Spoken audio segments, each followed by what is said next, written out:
নামাজ যেমন ফরজ মনে করে পড়ি, রোজা যেমন ফরজ মনে করে রাখি, দিন কায়েম করব, আন্দোলন করব, এইটাও ফরজ মনে করি।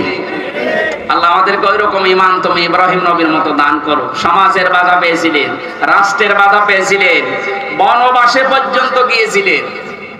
আমি তাফসিরে প্রায় 22-23টা তাফসির থেকে নোট করেছি, সবগুলো বলতে গেলে সময় পাচ্ছি না।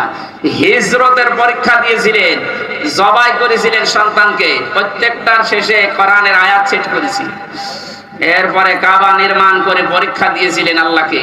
হজের 26 নম্বর আয়াতে আছে ফিতরাত সম্পর্কে তিনি পরীক্ষা দিয়েছিলেন 10টা, এই মাথার ভেতরে 5টা, নাকে পানি দেওয়া এই কাজটা ছিল না, এই জন্য আল্লাহ করোনা দিয়েছিলেন। বহু বিমানবন্দরে আমি দেখেছিলাম, অমুসলিম বিমানবন্দরে যে সমস্ত দেশে ওরা পানির ব্যবহার করতো না, টিস্যু, শুধু টিস্যু দিত, এমনকি টয়লেট করার পরও টিস্যু। আল্লাহ এমন